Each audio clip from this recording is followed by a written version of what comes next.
Hello team, welcome to another ATP Geopolitics video with myself, Jonathan MS Pearce.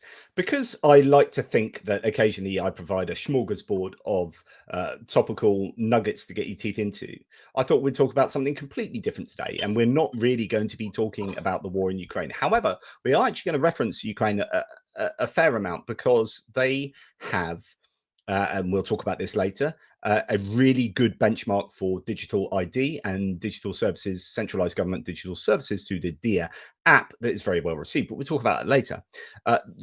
There will be some talk about Ukraine, but this is not a Ukraine war video. This is a video about kind of UK politics, but I think it will pertain to a subject that is relevant for most people out there, given that most countries are thinking about this or we'll be looking at the UK to see how this plays out or doesn't. And then some countries already have this, and you might have your opinions already. So I'm joined today by someone that I met at a Ukraine war talk I gave in Stockbridge in the north of Hampshire last year. And this is Rob Cook, and we've stayed in touch, and actually we talked about this a wee bit on my Facebook page. And here we are talking about the new digital ID project that may or may not happen with our present UK government. Rob, thank you so much for coming on, and it's really good to speak to you already. Great for you to be here. Give us a little sense of who you are and what your knowledge base is for looking at this subject of digital ID. Okay, yeah, so since I left school, I've been involved in IT. And then over the past sort of 5 to 10 years, I got involved at a higher level. So I was a CTO and CIO at a pharmaceutical company. So that's online pharmacy. And then I moved into GP software. So I've been involved in that line of business for quite a while. Then actually over the winter months, I've run an ice cream company. So it's slightly different. But that's kind of my split now, is summer technical and winter ice rinks. Well, there you go. That two different lives. You are a Jekyll and Hyde. Fascinating. So you have some technical expertise as well as dealing with GDPR or data in general with the work that you do with online pharmacies and whatnot. So you're dealing with data, but also understanding the technical side of how you can run an app like this, how you deal with data from that technical point of view. So the situation is this: the present Labour government, and we might need to go back in history a little bit to say that back in 2005, I think it was, Tony Blair was wanting to bring out a national ID. Now, national IDs, they don't sound like they should be controversial, but they are controversial for some people because they think it infringes on civil liberties. But he wanted to bring out a digital ID that was going to be this huge big thing. Like, it was actually going to be more than just like a simple ID. There's going to be biometrics and elements of that and all sorts involved in this. And then when the Conservative government, it was actually passing through, if I remember correctly, it's passing through Parliament. And then when the Conservatives got in with the Liberal Democrats in a coalition, they then just ditch that, and it didn't happen. And there is an argument to say this is a kind of a reimagining of that, but it's not nearly as big, actually, as far as I can understand at the moment, as the previous incarnation. So what's your understanding of what the government is trying to do and what this digital ID will be and its function? Okay, so we've already got the One ID app from the government. That began planning back in 2022. So what that allows you to do is submit documents to Companies House. It also allows you to sign the deeds for your house. So it works as an ID verification service. The difference between that and what is being proposed now is that it would be mandatory for everyone, and the scope of it would then expand into other areas. So, for example, when you apply for a job, which is the initial area, but then within the document, they've also got space for that service to be rolled out to private companies and to other government departments. So this is basically a reworking of something that actually already exists. So what data will this app hold, this digital ID hold? So the government has specified at this time that it would have your name, date of birth, information on your nationality and residency, a photograph, which is used for biometric security, and potentially an address. This is all kind of very standard information that is a lot of websites will hold about you. What they're not proposing to do is to take all of the information that they hold in the NHS, in HM Revenue and Customs, and put that into one location. So the reality here, and this is really important to differentiate the reality from the perception. So the reality here is, at least as far as what the government is saying at the moment, and this is one of the arguments we'll come to a little later, but at the moment, as it starts, it will only hold name, date of birth, information on nationality or resident status, a photo as a basis for biometric security, just like an e-visa or passport, but updated for the modern digital world that we live in. Consultation will consider if any additional information like address would be helpful to include. So that's what the government is saying.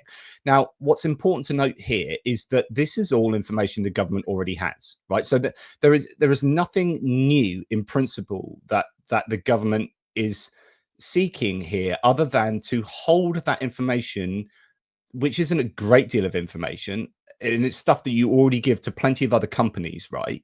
But they are going to hold this information in one place, which would be an app on your phone. Is that correct? That's right, yeah. So this standard that they're using here is actually something that's used internationally. For example, if you log into, I don't know, a website like Ticketmaster, you can log in using your Facebook account. Yeah. So that's using a system called OAuth. Now, the other countries... Sorry, can you say that? What's that system? Say it again. It's called OAuth. OAuth, yeah, Open Authentication. Right. So okay. that's a... OAuth, right, sorry, yeah. Yeah. So that's a standard that's used across many websites. If you've already integrated it once, it's very easy to add another identity provider. So what that means is this government ID can then be easily used across multiple services. So this is OAuth, Open Authorization, is an industry standard protocol that allows users to grant third-party applications limited access to their data on another service without sharing their passwords or credentials. And so that's essentially what the government will be doing with your very basic data in order that... So who would use this? One of the concerns from the privacy advocates is that potentially this could be used by social networks, for example. So you could log in with your credentials from the government, and then they would be able to validate that you are indeed a legitimate person and not a bot. And then the concern there is whether that information could be used to, say, trace back comments made online to an individual person. My counter to that argument would be that that can already be done through IP addresses. So the only people that really aren't traceable are those operating overseas, from bot farms and those kind of locations. So the government states what the digital ID will do is so I'm just going to read the list out here: improve access to public services like education and social benefits by making it easier for everyone to quickly and easily prove their identity. It will also be available to use to prove your identity when voting in elections. Reduce identity fraud by minimizing personal details you give out, and toughen employment checks, including across the gig economy, curbing the prospect of work for illegal migrants. Streamline verification processes across private sectors too by enabling digital checks and efficient verification when doing things like opening a bank account or proving your age. So the government at the moment has been saying that this is a big thing in fighting illegal immigration. What's your thought on that? Is that really what's going on here, or is that something that will help with illegal immigration, but actually they were going to do this anyway type thing? Well, as a company owner, you're required to verify the information of any employee you take on. So you need to look at their national insurance number, passport, that kind of information. Typically with the delivery drivers and Uber Eats, those kind of gig economy workers, the reason that illegal migrants are able to take up those positions is because somebody initially provides authentic documentation, and then that account is shared between multiple people. With a digital ID system, what you could do is occasionally ask the user on the app to do a facial ID scan to verify that that is the same person and they are linked to that digital ID. So potentially that could assist with preventing illegal work, but I wouldn't say it's a silver bullet. Yeah, I think what I'm going to do now is just go to TLDR News and just give their very quick synopsis of a couple of the pros and cons here. Now, as things stand, we don't exactly know what the digital ID scheme would look like. The FD still reports that the finer details are being worked out. However, it seems likely that any new digital ID scheme would include a system which would allow checks on individuals' right to work or housing. There's already some opposition to such a proposal, though. Rebecca Vincent of Big Brother Watch explained that we are sleepwalking into a dystopian nightmare where the entire population we force through myriad digital checkpoints to go about our everyday lives. On top of this, Abinaya Murthy, also of Big Brother Watch, wrote an article highlighting the concerns regarding data breaches. In the last few years, she points out, there have been 11 major data breaches in the public sector. As a result of this, Murthy explained that it's not a question of if a data breach occurs, but when. Other critics, such as Conservative Shadow Justice Secretary Robert Jenrick, claim that digital ID won't prevent unauthorized migrants from getting housing or employment. Specifically, he points out that most employers who are employing individuals illegally are doing so knowingly. Asking them to check ID cards rather than the current checks that they're already obligated to do is not going to make a blind bit of difference to illegal migration. So while the government seems to think this could reduce unauthorized migration, there are those that are skeptical. But what does the public think? Well, already a petition against the proposal has gained more than 115,000 signatures online, enough to trigger a debate in Parliament. However, specific polling demonstrates that people are generally less opposed. Polling from YouGov in June found that 57% of people support the idea and only 24% oppose it. Similarly, Ipsos polling from September demonstrates that a whopping 57% of people support the idea and only 19% oppose. In fact, when asked why they support digital ID, 40% of respondents cited the fact that it could be used to prevent illegal immigration. Perhaps then, with so little opposition from the public. So, okay, there's a bunch to talk about there. I think it's interesting that there is this idea that actually it won't affect illegal immigration that much because those who are employing illegal migrants are knowingly doing that generally anyway, and they're already skirting the law. So this would just be, well, we'll continue to do what we're doing anyway. Is that? Do you think that's fair? I think that's completely fair. Yeah, I think you would need to see the breakdown of what the estimates are of the number of illegal immigrants within that kind of work, where it's already known by the employer that they are illegal, and the work where they've just managed to get past the checks with either fake identity documents or by sharing accounts. And what that break is will disclose how effective this system will be. But I think in general, you know, if you're going to be stopped on the street by law authority, authorities, then to be able to have an ID that places you as a citizen of the UK, I'll lay it all on the line here, mate. I am not against this, like, because here is my argument. I know people. So these are the sorts of views that I think are very common. Like, my fear is that it will be hackable. My position is that if it's hackable, it's got all the information that's hackable already from all the million other places that all of that information of mine is already out there with. Unless you are someone who does not go on the internet, right? You are like complete technophobe for, maybe civil liberty and security reasons, then I don't think this is in any way different for how we exist already online. My entire banking system works online, right? And that's all my money, which I'd say is, for me, is probably more important than whether someone knows my date of birth. Do you know what I mean? And so I don't really have a problem with that. And the whole Orwell Big Brother thing, again, it's the same argument, which is to say that actually this is a very small amount of information that is already out there. So that and the government already has it. So the government, all they're doing is saying, all that stuff we know about you, we're going to take a couple of those bits and we're going to put them here, and they're going to be held on your phone, so that if you are asked about it, you can identify who you are. So I really don't see it that much as a Big Brother thing. Now, does that sound reasonable? The government has specified in their documents that it cannot be used by police. They cannot request the ID from you. So as it currently is in the UK, you cannot just be approached and asked for ID on the streets. Right. Okay. So actually, the police won't be using that. Okay. So it's more that when you're going to an employer or for any other reason that your identity would be needed, this just is your first port of call for ID. Yeah, I would see it as a real benefit for efficiency. Typically, you need to have the passport, national insurance number, all these different documents. You need to scan them in, whereas going forwards, it could just be the case that you need to scan a QR code, for example, to validate that person.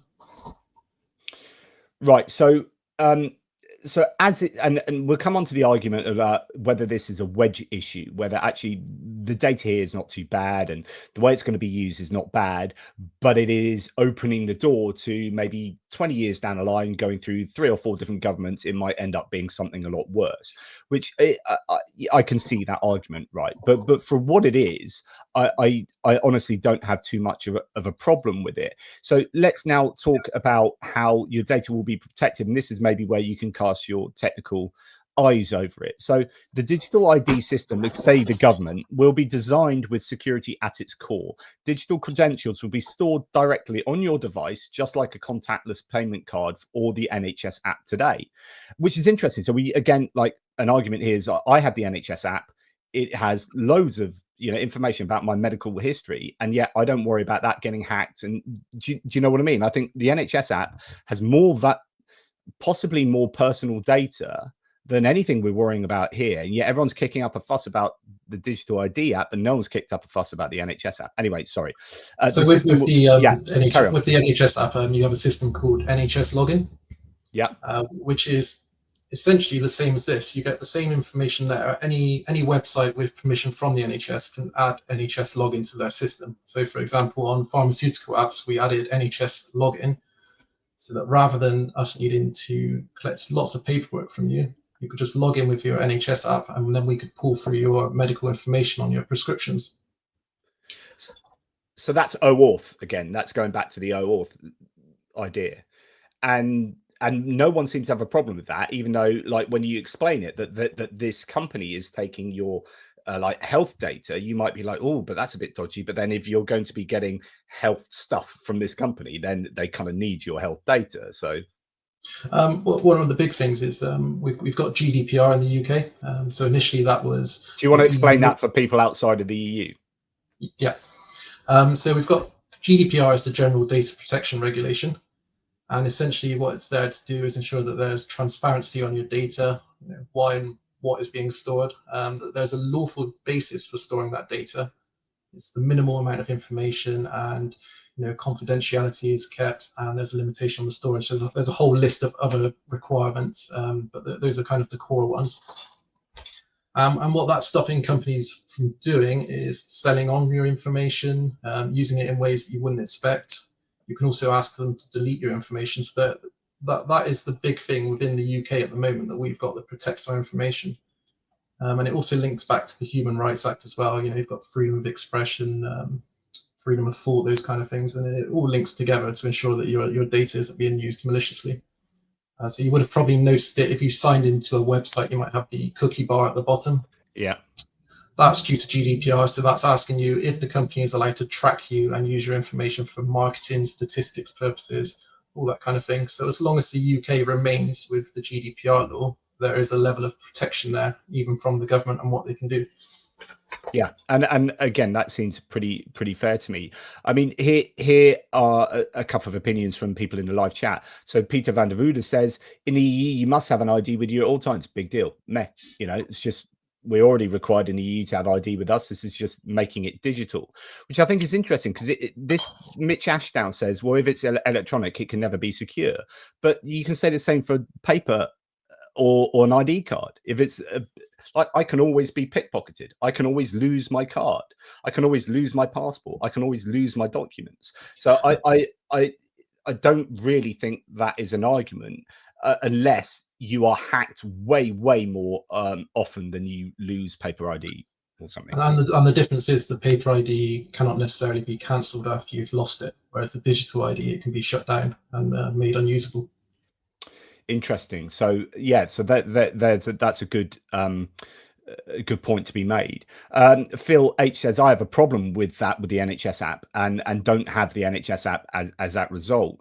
But I guess this becomes quite abstract, because like, would Phil H, for example, have a problem with the NHS having his paper documentation? Well, no, because they need records, right? So it's like whether you keep them in a bunch of filing systems over there or whether you keep them online. I suppose when you keep them online, the idea is that your information could then go all over the world in a way that they probably couldn't if they're paper records. And it's that kind of selling your data or the nefarious dark web or something like that. Yeah, whenever you bring something online into the digital space, there are a lot of benefits in terms of efficiency, but then you do lose some element of control. Yeah. So what can you talk to us about? Because actually, no, we were just going down this list, and that's when we were talking about the NHS. So let's continue that. So the system will be state-of-the-art encryption and authentication technology that's already protecting millions of digital transactions daily in the same way banking apps do.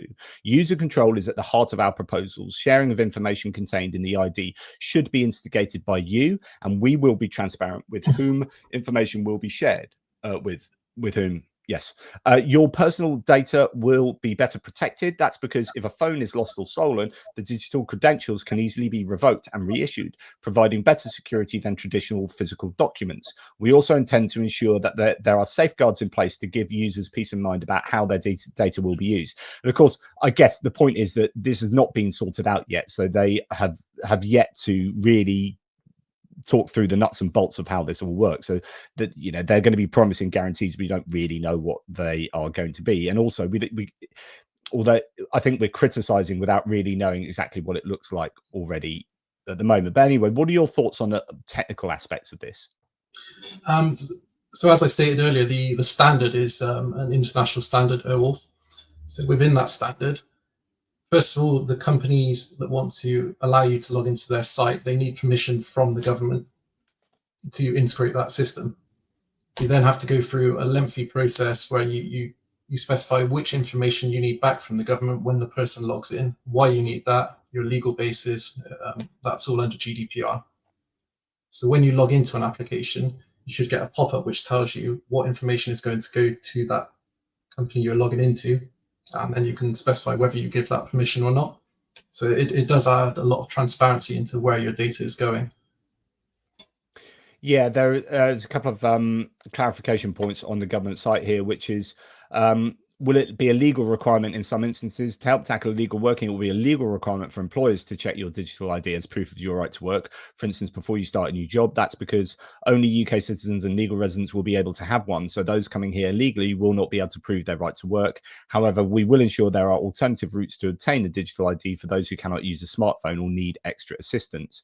And then, as you said earlier, down at the bottom here, it says police will not be able to demand to see the digital ID as with current precedent. So actually they're not allowed to do that already, which is actually not something I even knew. I just presumed the police would be able to demand my ID because kind of that's what police do, but apparently that's not what police do.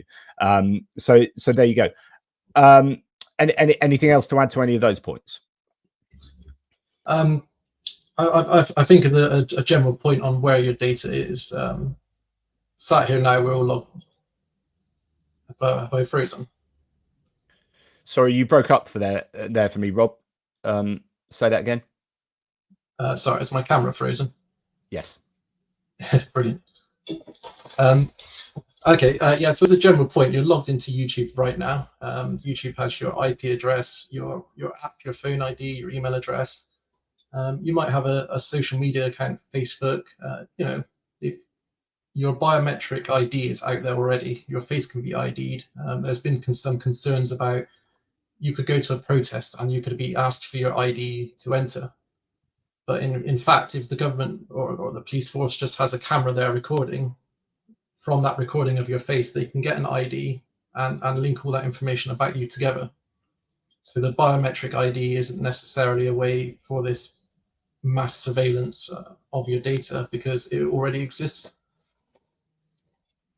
And that's kind of my point, is that like this isn't like, it really isn't a move in any categorical direction away from what we already have, and that's that kind of takes the wind out of the sails of people who are dead against the digital ID. It's just, well, this is data that's already out there. It's the most basic of data, and you can hack that already, and you can do this already, you can do that already. Rob seems to have we've lost Rob for the time being. I'm just going to, at the moment. Oh, are you there, Rob? There we go. Good stuff. Excellent. Although I can't see you. Nonetheless. Right. What I am going to do, however, is just while Rob kind of sorts himself out, I wanted to then bring in what maybe the larger project is here. And before we go there, I want to talk to you about Ukraine, actually. And Rob is here. Rob is a massive supporter of Ukraine. I was speaking to Pierre. I drove around Ukraine twice with Pierre. Pierre knows Rob, weirdly. So Rob came to my talk in Stockbridge, and Pierre was like, "Oh, I know Rob." Rob came anyway. Rob had drunk in Pierre's bar in France many years ago. Anyway, Rob is a big supporter of Base UA, and Pierre wanted to thank him for that. So thank you, Rob, for the support of the Ukrainian cause there. But anyway, to link this to Ukraine, and I've talked about this previously, but Ukraine has a digital, it's not just the digital ID. So imagine how much we're kicking off in the UK, or some people in the UK are kicking off, and some of you in the live chat are really not happy with this digital ID. Ukraine have done this, and they've gone to town on it. And in fact, it's really, really popular. If you actually speak to Ukrainians, they freaking love this. So what they've got, and we are doing this as well, by the way, in something called gov.uk. So previously, we in the UK have the gov.uk websites, and you can go on and you can fill out your tax on this part, the government website, and you can go and pay a parking penalty, or you can see what your MOT is for your car over there. And you've got all these different areas of the government website. And what the government wants to do is to distill that into one app, the gov.uk app, and they've already brought the app out. And the app is presently quite skeletal, right? It doesn't have a lot to it, but they're going to keep adding to it and adding to it. And I'm fairly sure they've got DEAR as their benchmark. So the Ukrainian DEAR app is this flagship product of Ukraine's Ministry of Digital Transformation, and it's made digitalization, and I'm reading from their website here, a part of pop culture. It is an ecosystem that integrates government services and digital documents into a smartphone, making interaction with the state simple and convenient. DEAR is a brand that unites a mobile app providing access to digital citizen documents and public services with a unified online portal offering government services for individuals and businesses. Thanks to DEAR, Ukraine became the first country in the world to introduce official digital passports and the fastest in business registration, allowing entrepreneurs to register as sole proprietors online in minutes. Through DEAR, Ukrainians can support the armed forces of Ukraine, so you can pay money into the armed forces, buy war bonds, report damaged property, apply for housing repair compensation, order residence and criminal record certificates, apply for a driver's license replacement, get married, and register or close a sole proprietorship. So you can do all of these things. And the app is very agile, and it's able to respond to, so as it says here, the COVID-19 pandemic started when we launched COVID-19 vaccination certificates in DEAR, which are officially recognized in the European Union. So again, there's a DEAR app you can use to present information elsewhere, and so on and so forth. So you can go and look into DEAR. It's an incredible app that takes the worries we have with having our date of birth, a photo ID and so on and so forth. That's nothing. These guys have got all their documents on the app, and you can get married on the app. And I've been out in Ukraine watching people use the app, and it is really, really, as this says, the co-pilot, the AI search here says, look, DEAR is a revolutionary e-governance app in Ukraine that integrates government services and digital documents, making state interaction simple and effective. DEAR is not just an app, it represents a significant shift in how citizens interact with their government. It has been recognized globally for its innovative approach to e-governance and has inspired other countries to consider similar systems, which I think is what gov.uk is trying to do. The Ukrainian government plans to expand the services available through DEAR, aiming to make all state interactions accessible via the app in the future. In summary, DEAR is a groundbreaking initiative that enhances the efficiency of government services in Ukraine, making it easier easier for citizens to access essential services and documents while promoting transparency and reducing corruption. Right. So when we look, this is a Tech Radar article on the new gov.uk app wants to make it easier for you to organize your life. Okay, so that is, I think, what gov.uk is doing. Now, what I think is pertinent here is if we're ready to say, and you guys may not say this, but I've said this previously, which is this app is amazing. What the Ukrainians are doing are amazing. It's really innovative. The Ukrainians really like it. It makes loads of stuff really much more efficient. And it's just got loads of benefits. So it would be really odd to sing all the benefits of DEAR, right? And then to sit and go, oh, Britain's digital ID plans are absolute big brother nightmare, when it's just asking for us for like 4 different bits of the basic ID that they've already got. Do you know, is that fair for me to say that? Yeah, can you hear me okay now? Yeah. Perfect. Yeah, so you've got the, I think the applications in Denmark and countries like that are probably more comparable. The reason I say that is because the Ukrainian application is just so advanced. The UK application is never going to get to that level, certainly not within the next parliament. It is going to start off as just authentication. Yeah. To get that kind of integration into the app where you're managing multiple services, it's a lot of work. The budget needs to go from the 100 to 140 million, which they're looking at spending, which is primarily going to be on marketing and outreach programs to the public. It needs to switch over into actually billions of pounds and spending that on development. Yeah. And the government, the IT systems in the NHS, for example, have just gone through major overhauls. So it would. They're still not. They're still using like Windows 95. Yeah, there are these ideas that Windows XP or something. There are still like elements of like really old infrastructure in the NHS, and so yeah. I do understand that, but it's that start towards a greater vision of a digitally transformed life, and that's why I think digital transformation is an interesting term that Ukrainians use. But I laud where it's going to go, because I think that's where society is going, and I think generally, see, if we trust the government and if we trust the scheme, then I presume we're all like, well, yeah, like the advantages are obvious, but it's all about how much we trust them to do a good job and how vulnerable our data will be. Yeah, that's what it's all going to come down to. I think overall, this ID system isn't much to worry about for now. What you would need to keep your eye on is what happens with if anyone tries to repeal the GDPR laws, the human rights laws, or if there are specific laws which provide the legal basis for sharing of information between, for example, the tax department and the NHS. That's where you would then enter this area of, okay, it's time to be concerned. So that's interesting. So you bring up a pertinent point here. So pertinent because yesterday we heard Kemi Badenoch, who is the leader of the Conservative Party, has said that she is going to take, if the Conservatives won the next election, she would take the UK out of the European Court of Human Rights, the ECHR. And then there's obviously GDPR, the data protection regulation that we inherited from the EU. And if you are a government that's going to say, right, we're inheriting an ID app, and we've got intentions to make it bigger and bigger and bigger, but we're going to take ourselves out of the human rights regulation that should hold us accountable for the delivery of these systems, then you've got a problem there.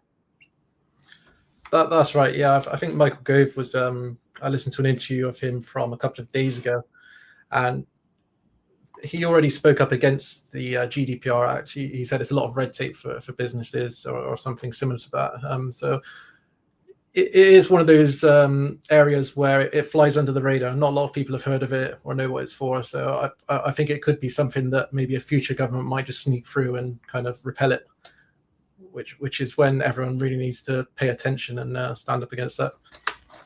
Yeah.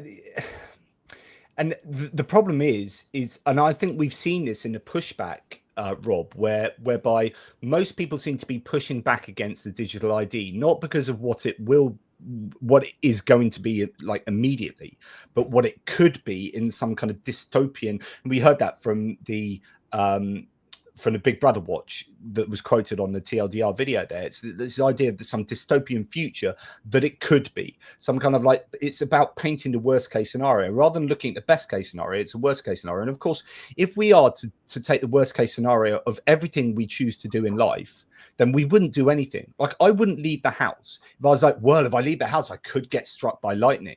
Like, that could happen. Yeah, okay.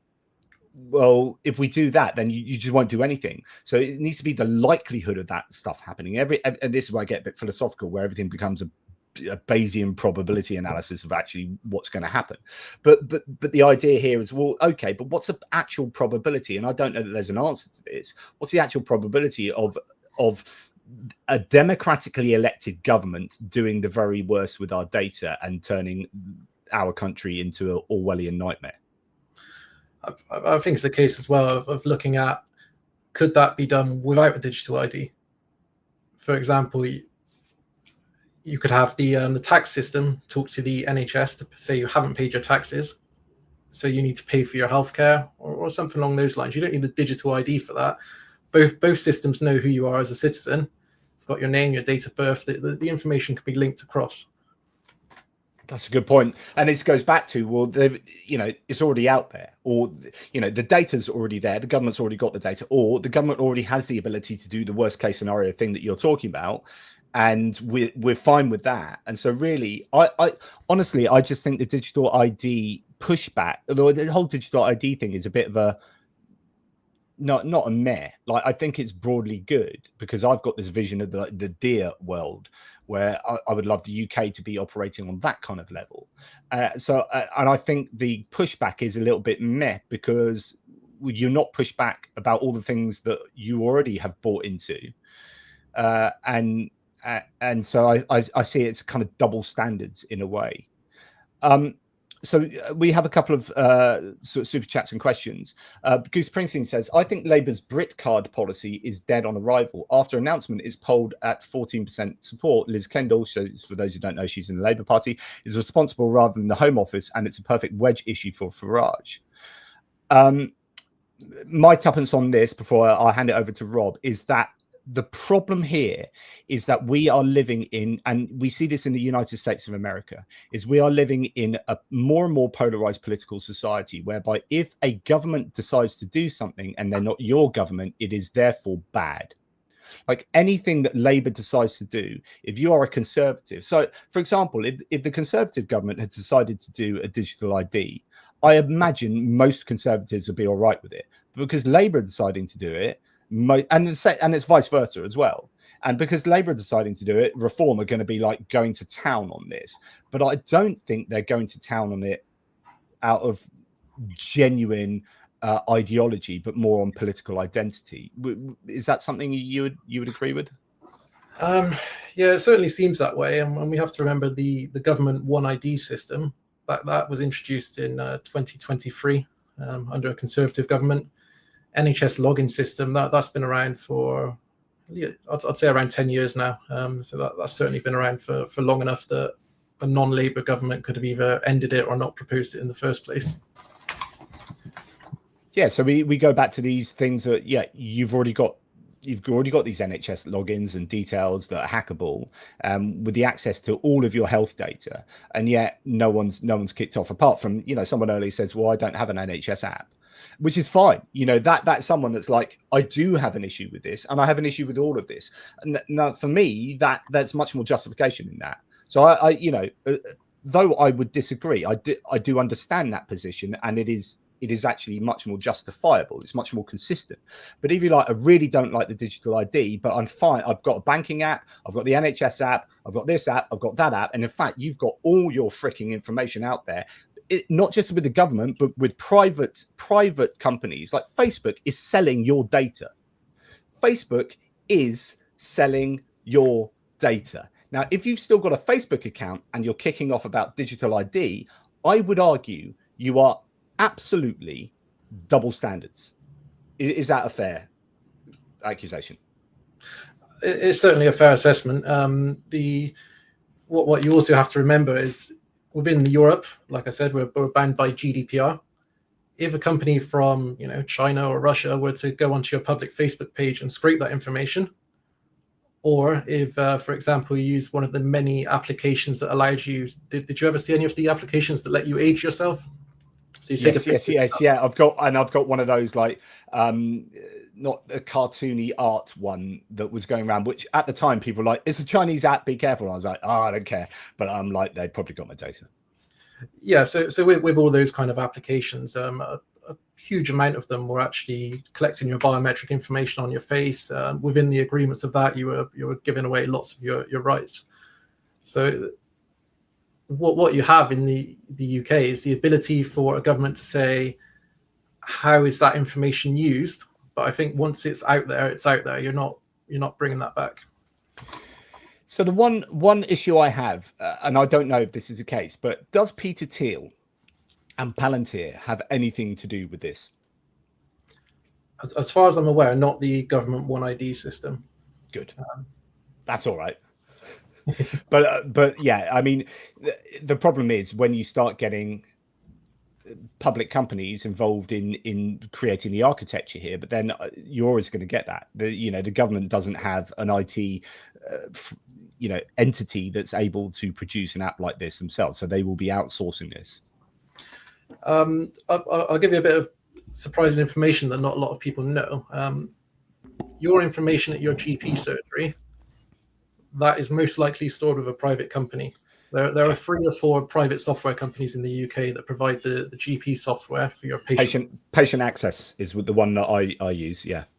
So you've got EMIS, TPP. There's numerous different systems. So that data is already sat on the cloud or on private servers outside of the NHS. Obviously, it is completely secure. There are a lot of standards in place, but that's where it is.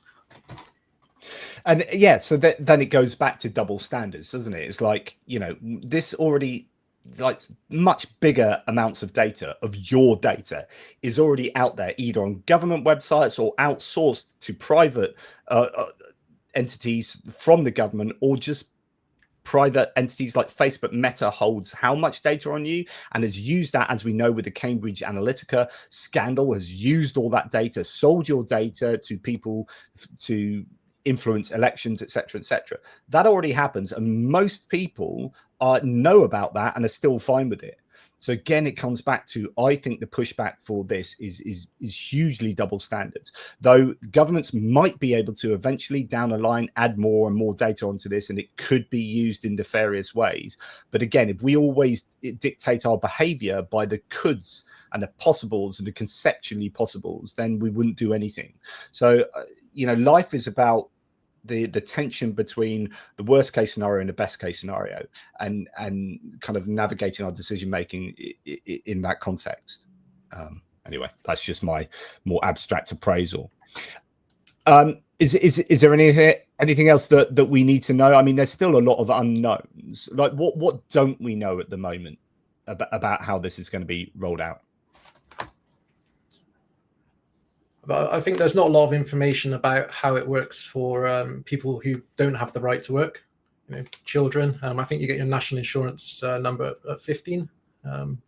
So what happens to people below that age? Do they require ID, or potentially, like the NHS login application, your child can be added to your account? Yeah. Make it a social thing. People love it. Yeah, it was Facebook. I mean, Facebook had that data pretty much. Like they could just use the OAuth through Facebook.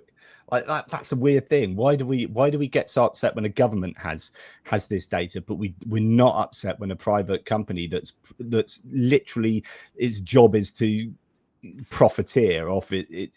If you're not paying for something, you are the product. So if you're not paying for Facebook, you are the product. Now, I'm happily on Facebook, but I know that their data, my data, is being used by Facebook. I am the product, right? I understand that, and I accept that.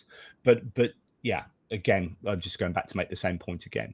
Let's just have a look at the criticisms here from the Big Brother article. The article is Big Brother Watch warns of Checkpoint Britain in vital new report examining the dangers of digital ID. This is from September the 11th. So we're just going to go through the kind of key points here in this bullet point list. So at their worst, so again, worst case scenario, this is, oh, sorry, I've not shown that. Here it is. So here's the article just to show you that. So again, this goes straight to the, well, worst case scenario. So at their worst, digital ID systems, rather than saying at their best, at their worst, digital ID systems can enable population-wide surveillance, infringe on civil liberties, monitor, predict, or influence individuals' decisions, identify individuals or groups for targeted interventions, and facilitate the tracking, persecution, or differential treatment of marginalized groups. What are your thoughts on that particular statement? That's certainly correct. I would say that your biometric ID, the scan of your face, that's what they use in China a lot. I know they've got the punishments for jaywalking, so they have a camera there. It sees your face going through and it identifies you. That information can sit outside of a digital ID system, so it's not necessarily, it's not something that can necessarily be reduced as a result of digital ID.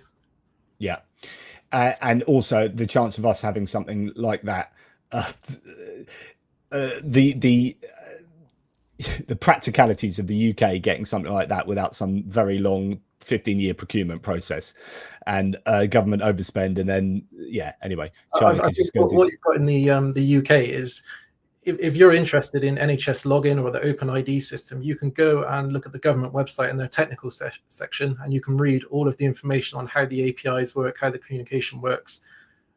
You could even get ChatGPT or similar AI system to actually review that and put it in a human readable format to tell you what that API is doing. So as this new government ID system advances, you'll be able to actually keep track of it yourself, outside of the laws going through Parliament as well. But of course, and that's brilliant. But that of course depends on us being, or our governments being, transparent, right, and transparently putting that on the websites, and this then goes back to the trust. So I trust the governments, I trust British governments, like even when the Conservatives are in, like, and I'm not a big fan of the Conservative Party, I would trust them to be as responsible enough to do stuff like that, right? Reform, I'm slightly dubious about how decent they will be with institutions and norms, right? Because I think that's the populist way of doing things, is to burn things down and blah, blah, blah. But generally speaking, our mainstream political parties in the UK have been pretty decent on stuff like this. So I trust our government to do this correctly. There is little evidence, this says, to support the government's claim that digital ID would deter illegal immigration or employment fraud, and many good reasons to believe that mandatory digital ID would burden law-abiding citizens and businesses. I'm not sure I agree with the burdening, but I do agree that I don't think it will have too much effect on deterring illegal immigrants from working. Yeah, that's right. I mean, at the moment, it's only theories. They're not backed by data as to how this might help. Like I alluded to, maybe the delivery apps, they can have some kind of face scanning as you're working, but that's not something that's been proposed in the government documents. So I'm not entirely sure how that would work. Yeah, so there's a lot of appeal to like worst case scenarios, I think, here. No matter what it's promised at the outset. Now and I understand this, no matter what is promised at the outset, once in place, a digital ID system is highly likely to be used beyond its initial stated purposes. The government is already considering proposals that will require digital ID for right to work and right to rent checks. Other reporting suggests that an option under consideration would expand further into everyday interactions such as voting online, signing contracts, paying bills, and shopping. Now, this is where, it's really important that we remain within the confines of the GDPR and the ECHR as well, because that would stop misuse of such a system, as we said previously. On the voting thing, because you were talking to me about that before we went live, talk us through, because for those who don't know, in the UK, in the last election, we brought in mandatory ID for voting, which is highly controversial. They tried to do this in the United States, and it does disadvantage often older people and poorer people, which in the US, generally, black populations and communities are going to be more affected by mandatory voter ID, which is why it's seen as a way to stop people voting rather than a way of actually trying to make voting safer or whatever. And these issues were abounding when it was brought in a few years ago. What are your thoughts on this with regard to this app?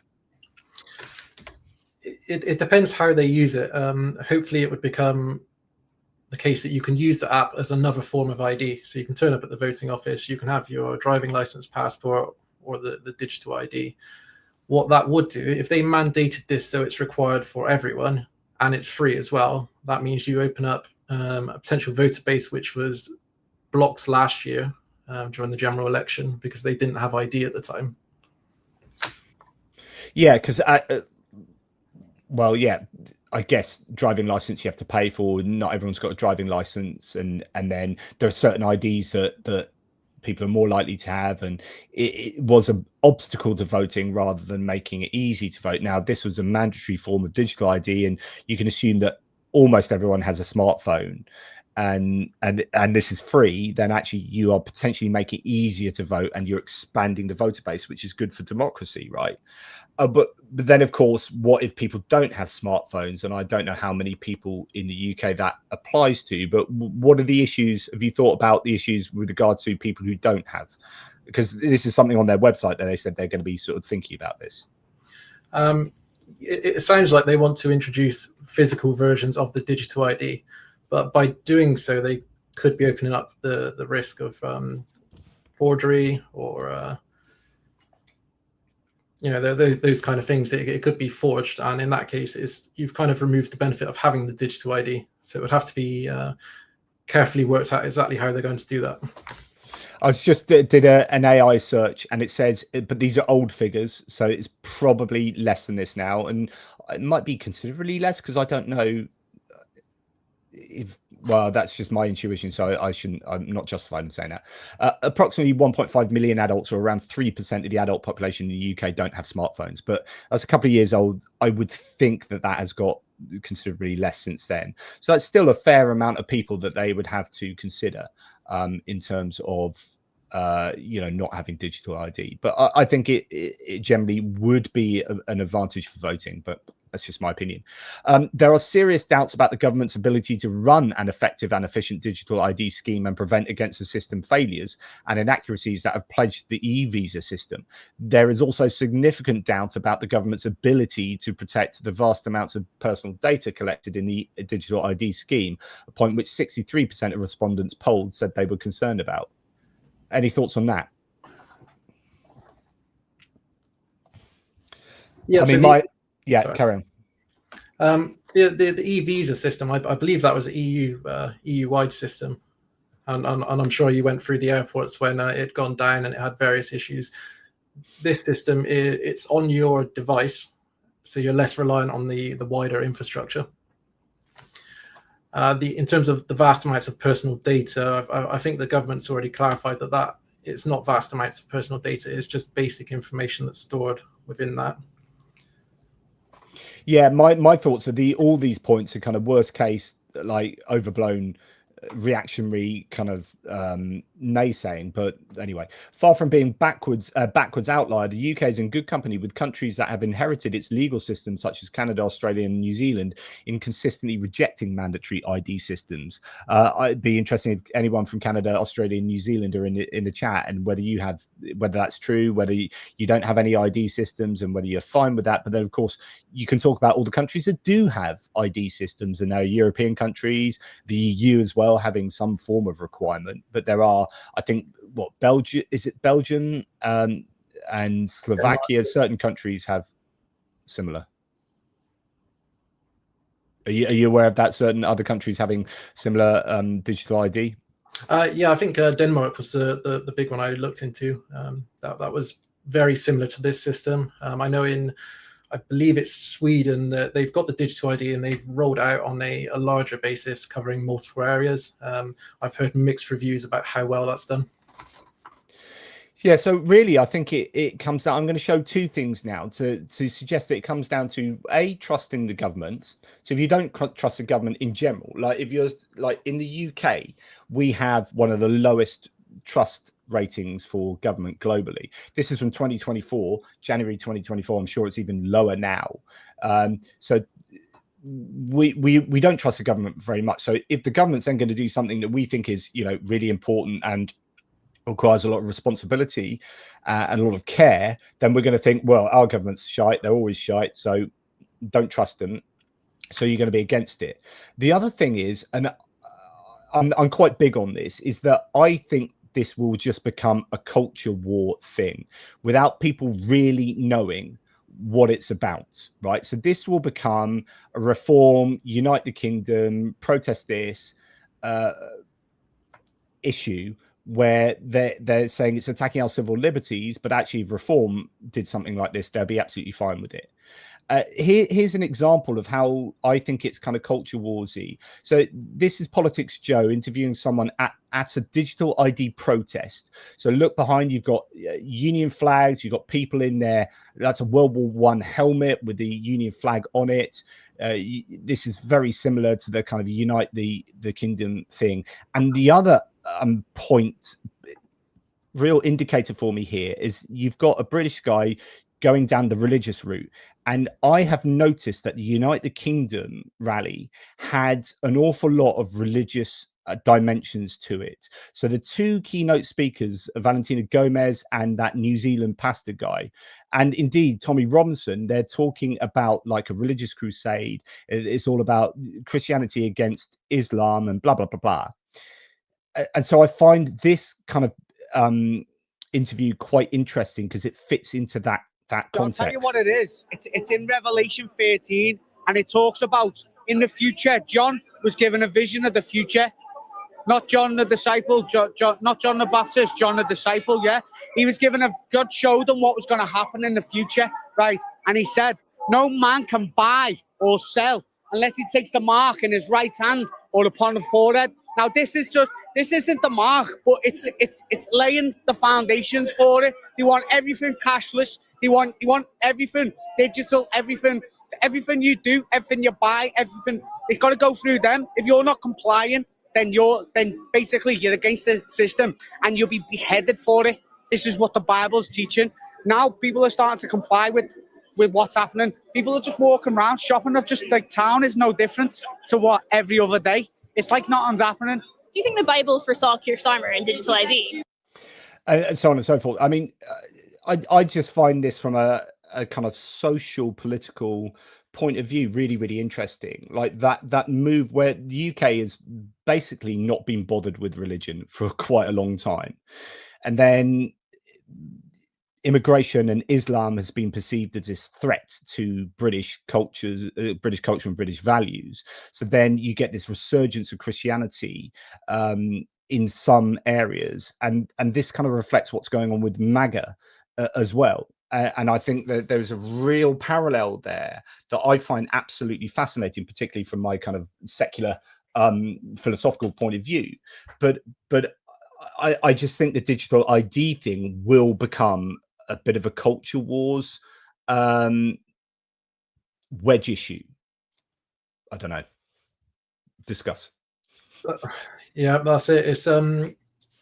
It's strange to see the religious aspects being brought into it, just on the basis of interpreting something within the Bible and applying it to modern day. I think you could do that in a number of situations, and it's down to the person of how they feel they can interpret that. I don't know how widespread that view is, or if that's just one person. Yeah, that's a very good point. Yeah, like you mentioned, I think within the UK, the religious aspect hasn't really come into politics and that side of things much over recent years, but there's certainly been a resurgence recently. I know I sent you recently a lot of the bots online that are posting comments, anti-Labour, anti-immigration, these kind of things. They have religious quotations within their bios. Yeah, and I don't know if that's because the same bots are being shared between America and the UK, or if there's some kind of concerted effort to introduce religion into it more. That's a really, really interesting point, because quite often they have that little purple icon with the white cross in. It is often in people's bios on like Twitter. And I guess if they're using the same bots and trolls to be divisive in the US, then they understand that there's that religious element to like MAGA and divisiveness over there, then they're just importing the same bot, or the same bots are doing that same work in the UK and jumping on something that Labour. It's not that it's digital ID is particularly divisive. It's that the Labour government are doing this. Let's pick an issue, and because we want to sow division in the UK, let's use this as a wedge issue, and then everything that comes from the kind of MAGA bot troll world over there just gets imported into that world over here. I did wonder if obviously we're looking at the point of view that the right are using this as a dividing point to say we don't want this, but from Labour's point of view, are they using this themselves as a dividing point by saying if you are anti-immigration, you need to be pro digital ID, and it's causing a bit of a split on the right between those two camps? Yeah, I mean, I think it's interesting that they are, and you can understand why they're trying to sell this as a kind of, this is one way we can help to deal with illegal immigration, as that's kind of like, we need to sell this to your Reform voter and to your Conservative voter, and this is the way that we're going to do that. And that's why it goes back to, I don't think, this has obviously been planned long before the immigration marches and whatnot came up. So I think they've kind of tagged on that element to it as a kind of selling point for something that I think is just a natural progression in society, that we digitalize our ID. Like, we digitalized our banking. Again, I'm sorry to sound like a stuck record here, but we digitalized our banking freaking years ago, right? And everyone's like, yeah, brilliant, I can go into One Stop and flash my phone and it pays for stuff. Like, whoa, that's nuts. Like, I can buy a loaf of bread with my phone. This is cool. Life is amazing. And you're like, oh, it's not going to be an app with my date of birth on, is there?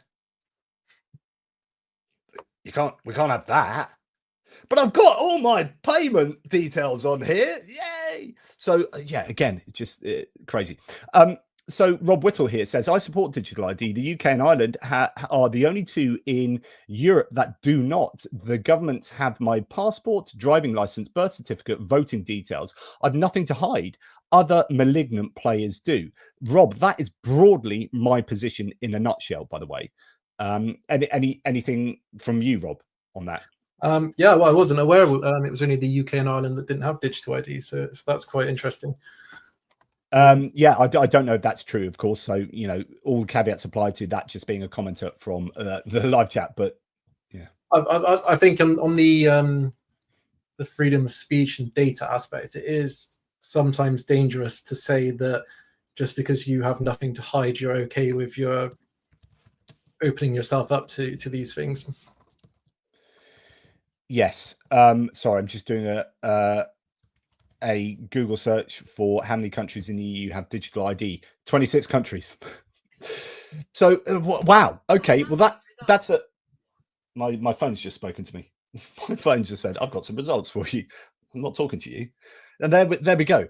We're happy with all sorts of information flying around.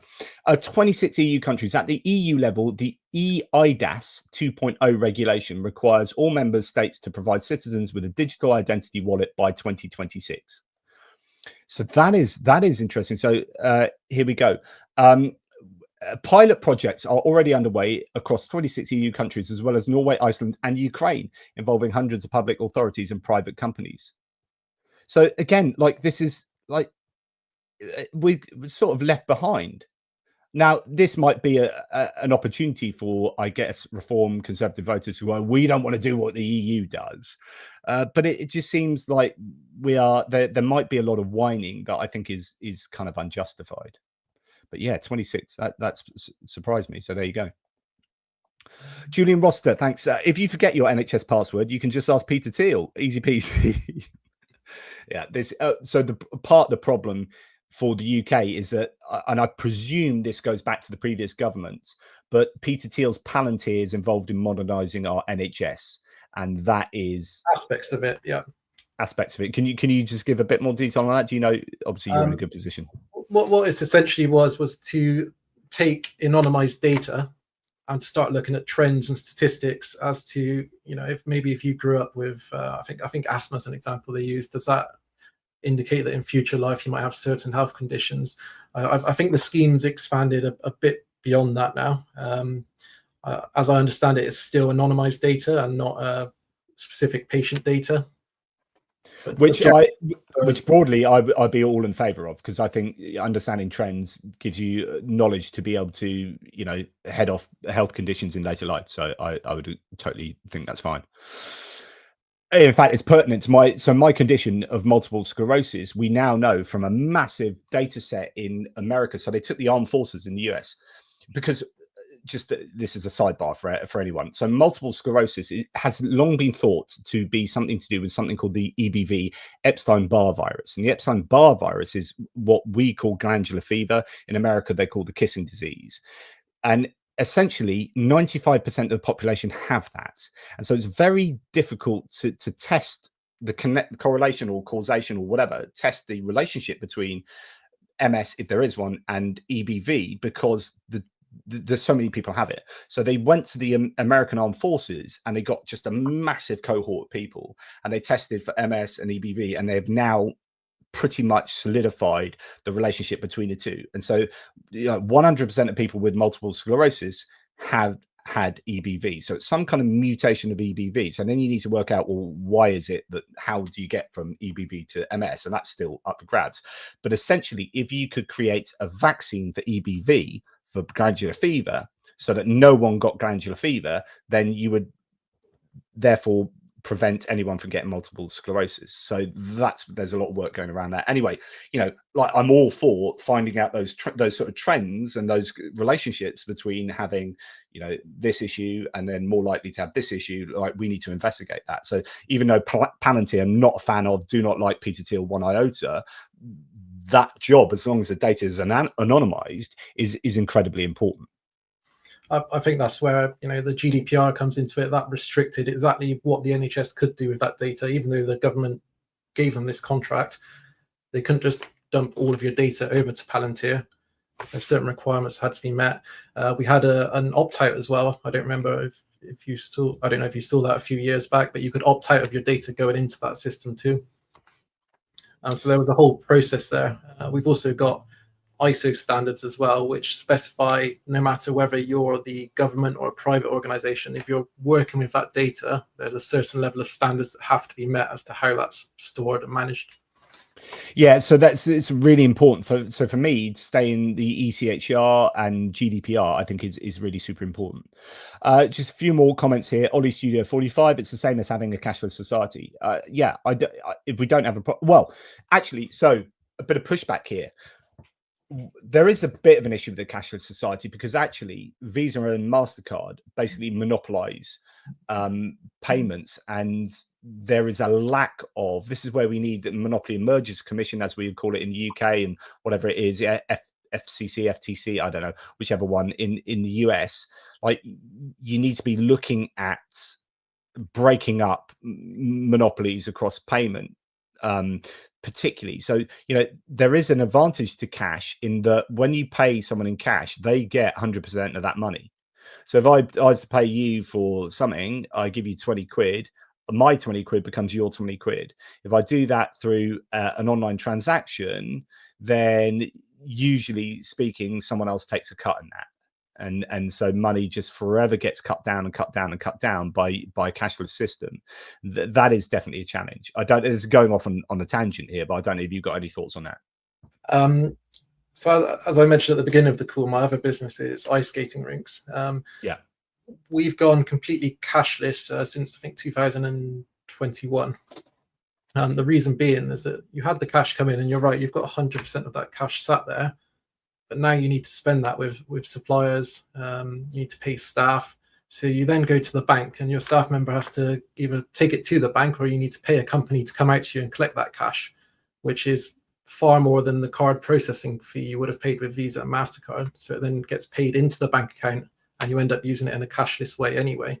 So there were a lot of risks involved, and it was more expensive. I can see the benefits of cash for small businesses, you know, your local hairdresser, that kind of thing, where they can go to their local supplier and pay using cash as well. But certainly once you get above a certain size of business, it's just not feasible. Cool. That's great. I love the fact that you've just said, yeah, I like what you say, Jono, but it's a load of shite, and here's why. So I appreciate that. Wizard of Ooze, in the UK, I've always had to provide. Sorry, he's Australian. In the UK, look, mate, look, I've always had to provide my passport to work as a flaming teacher and in local government. DWP, Department of Work and Pensions, benefits were a repetitive nightmare for me, who had all the paperwork. Secure digital ID makes so much sense for so many of us. I agree. And I'm sorry that I've culturally appropriated your accent there for what can only be comedic or cringe benefit. So yes, I don't disagree, Wizard. I think you're pretty much right there. In regard to Wizard's yeah. One thing that might be relevant for certainly his or her situation is you will be able to have your the government perform safety checks on you when you work with children. As part of the digital ID, they've suggested that basic checks could take place within that digital ID. So it would be much easier to hop between jobs and provide that, and they could be assured that you're already checked out, as compared to now where you might need to have a week or two's application process to go through the CRB checks. DBS. So yeah, used to be CRB, DBS. So DBS check. So what are you saying, that it wouldn't give access to a DBS though, but you're saying that, say that again for me. So the idea is, so for people who don't know, we have something called DBS in the UK. So if you're a teacher or any kind of job that's involving working with children, you have a DBS check that works out whether you're safe to work with children. And it's going to be very hard for you to apply for a job, get given a job, and then come to work on next Monday, because you as an organization will need to process that, or you need to send that off to the government. I don't know who it is, but send it off to DWP to get a DBS check to make sure that this person is safe to work with you, safe to work with children. So how would a digital ID help in that respect?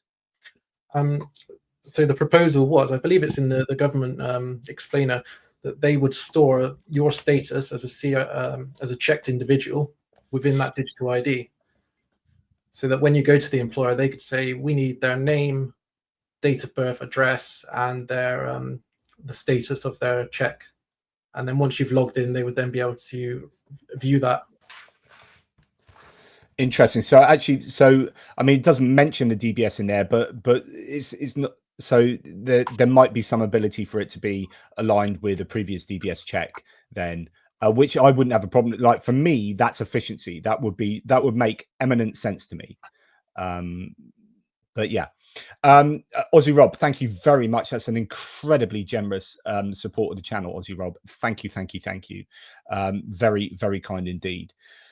Wizard of Ooze, don't get me started. Voter ID, what say reform? Well, actually, so here's an interesting point, Wizard, and we're gonna come to this question. So would you still trust it if Nigel Farage was in charge? And this is a thing about like moving across governments, is like, I trust this government to do it. I would broadly trust the Conservatives to do it. But what if reform came in and did it? Since this is where it becomes a little bit sort of partisan, right? So under a Farage private health insurance scheme, says Steve does stuff, you will potentially have your insurance invalidated and access to healthcare revoked based on whatever they decide. So the idea is that you could have a government that comes in and then can misappropriate the data or whatever, but then it comes down to whether they are able to do that because of the European Court of Human Rights and GDPR. So you would have to start worrying if we opted out of those two things, because I would assume that the civil servants, like, even though you might have Nigel Farage as Prime Minister, the civil servants would not be doing things that do not align with the law. So in that specific scenario, if we had a government in power and they wanted you to pay for your NHS healthcare, you already have an NHS ID, an NHS record. That system could be updated to include information on whether you get it for free or you're covered under an external insurance policy. It's not really related to the digital ID. Certainly they could use the digital ID for that purpose, but there's many ways of achieving that. Yeah. Thank you. Aussie Rob, thank you very much for your assistance there. Appreciate that. And BME says, as we get towards the end of the comments here. Would you trust for us? I believe he would weaponize this. I have a Yorkie tea. Have a Yorkie tea on me. Thank you, my good man. I've just finished a Yorkshire tea. Yeah, I mean, that would be a worry for me, but I would be trusting in the checks and balances, although I look at the US and think, God, look what's happening with all the checks and balances over there. But I would trust that the UK won't be quite so destructive in terms of not political and government norms there. Wizard of Ooze, ATP Geopolitics just went to my 40-year school reunion and apparently now sound like a native Londoner. Have a G&T on me. Thank you, Wizard of Ooze. You've been really generous, by the way, in this. Interesting point, the cashless. Cashless is also less risk for stores, I think. So that's kind of what you kind of hinted at as well. Yeah, and just the last point I thought might be worth something. The anonymizing encrypting will get futile when supercomputers will come. And then what? Who knows what society is going to look like in several years with our computing power and the amount of data and our existence. My view, before I let Rob sort of cast his opinion on like what the future holds for us digitally and whatnot, I always bring up the example of the Disney film WALL-E, right, where you've got that robot that's hanging around on Earth trying to clear up all the rubbish that's left behind by humans who have zoomed up to space to live on this big spaceship, and they're flying somewhere out in space, and everyone's just really big, really fat, big and fat on their chaise longue, electric chaise longue, and they're just moving around the spaceship, and no one needs to do exercise. You just have all your needs given to you, you know, where you are. And I kind of think that's where we're kind of going with life, and especially with the digitalizing of everything, is that I don't need to go anywhere to, like, this is my part of what I'm doing now. Although I love doing this and my job is disseminating information and reporting on stuff, like, I love sitting here and talking to you guys. Like, this gets some of my social needs met, right? If I would not be meeting my social needs if I was doing a job that was just me sat here writing at this desk all day on my own, not speaking to anyone. So I have my social needs met by this kind of interaction. I can order stuff that will turn up tomorrow. I can order a grocery from Just Eat. I can get Co-op. Like, Just Eat keeps sending me like £10 off a bag of Co-op stuff, and I'm like, well, it's literally cheaper for me to get a bag of Co-op from my local Co-op delivered here in 20 minutes than it is for me to go to Co-op. And like I'm literally being motivated not to leave the house and buy stuff in. And so I just get stuff in. If I'm really angry at stuff, I sign an online petition. And so our lives are becoming more and more insular as we digitalize everything. And I just wonder, you know, this isn't really to do with digital safety or anything, but just where we're going as a society, where will we just become ensconced in our own little kingdoms? What's your thought, mate? That's a big question. It's certainly moving that way as everything becomes more accessible from home. I think the comment there was talking about supercomputers as well, and encryption. So on that basis, if quantum computing becomes mainstream, then all of the encryption that we currently have that secures your communications across the internet, encrypts data within databases in some cases, that becomes irrelevant. So overnight, you could end up in a situation where our encryption is useless. Well, that's fun. Yeah. Quantum secure encryption is already a thing, not standardized yet because quantum computers are not here yet. Yeah, so the next level of encryption is where you then use quantum chips to transfer. Yeah, so it's cat and mouse, isn't it? So, oh my goodness, all our encryption is done for because of quantum. And then you go, it's all right, all our encryption is safe because of quantum. So, yeah. And then something else comes along. Yeah, such is life. But yeah, so I don't know. Eventually this is where we can start talking about, we won't start talking about this, but this is where what I would be talking about if we were down a pub, Rob, is we'll start talking about the experience machine, which is basically Matrix. Would you prefer to live in a world where you're just lying in a kind of box or whatever, having all of your existence pumped into your mind, so you don't feel like you're actually in a box. You just feel everything is real, but nothing wrong can happen, nothing bad can happen. I'm not going to get cancer, I'm not going to get run over by a bus. Would you choose to live in that kind of existence, which would feel 100% real? You wouldn't know it's not real, but actually would be the optimal amount of happiness you could get. And I'd be like, I've had this discussion many times, but my opinion is yes, I'd just go and exist in a box like that.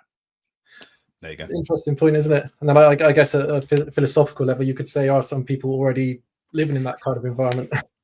You're there. So this is where you get, so mate, we need to go and have a pint, Rob. So this is where you start talking about transhumanism, whereby actually already, so the idea, the usual comeback is like, you can't live in a box like that because it's not real experience. It's like, yeah, but I wear glasses that already alters my experience, right? So I'm already like altering, my brain is its own experience machine of taking in data and interpreting that in a certain way, but it's not an objective way, it's my way. And then I've got glasses, and then, you know, you have, so, you know, all of us are kind of doing that into differing degrees anyway.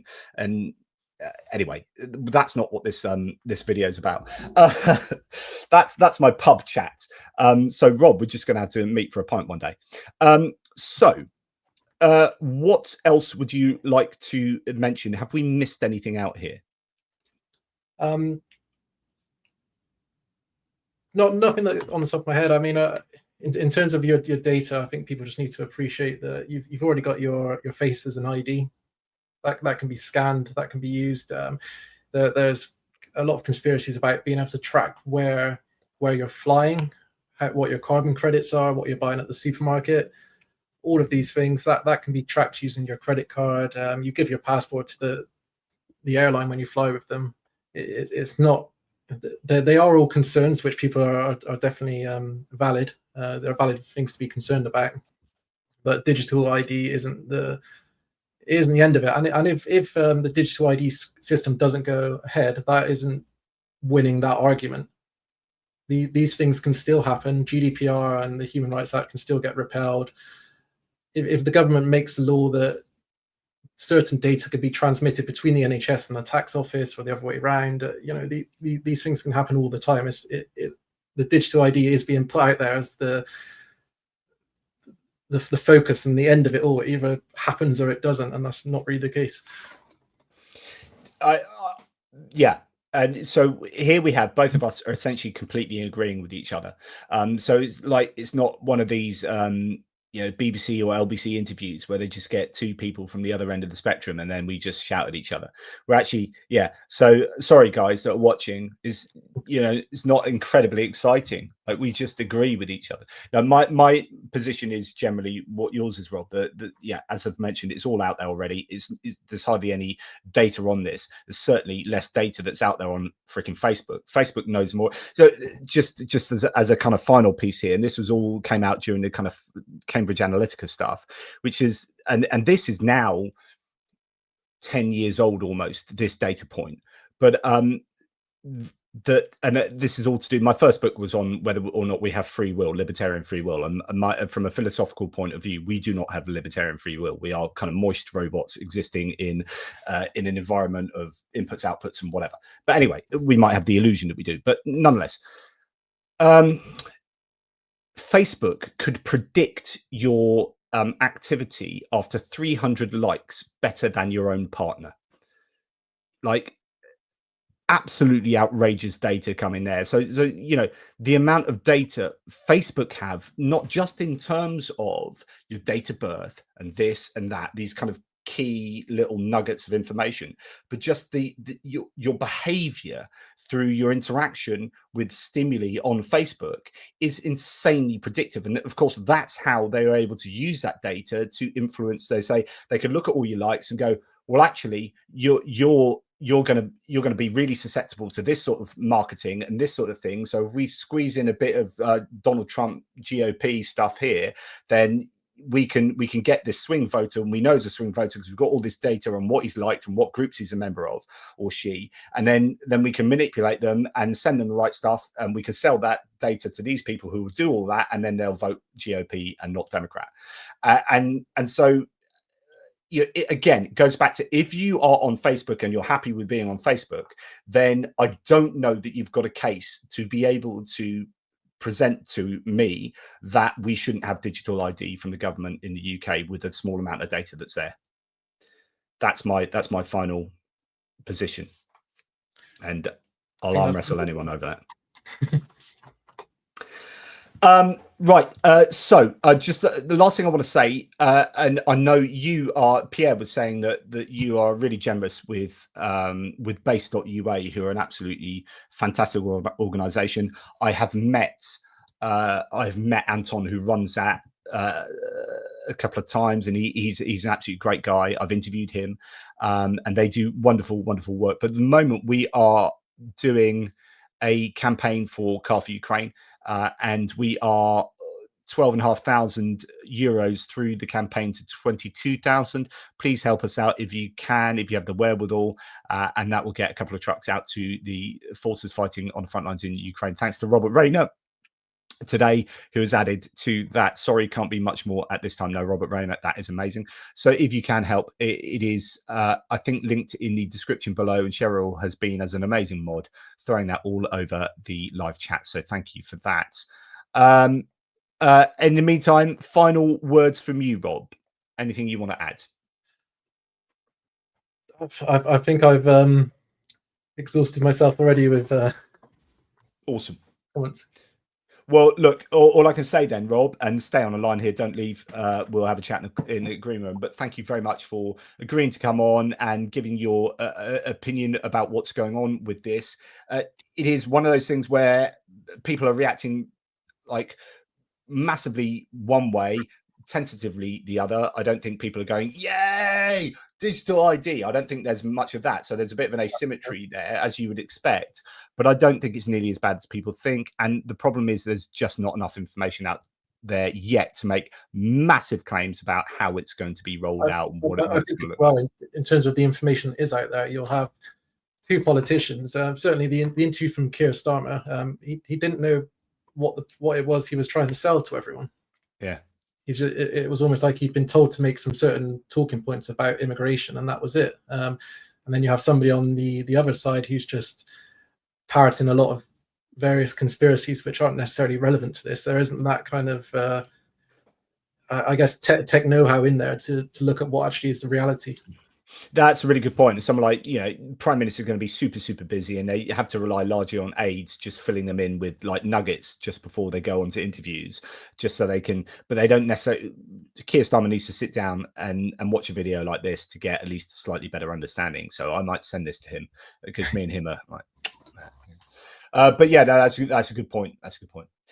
Anyway, thank you very much for everyone, and thank you to those who have really generously contributed to the live stream and to the channel. I really do appreciate it. Hopefully this is interesting, something completely different to what we normally do, but actually I think it's important. I think getting a proper understanding, rather than, I know we're both sort of pro digital ID. We're not that bothered by it. But hopefully it's a fair analysis. There are worries. But I think the worries are only major worries if you get rid of some of the other framework around, ECHR and GDPR. So thank you for being a part of this. Thank you, Rob. Really appreciate that. And take care, everybody else. Thanks.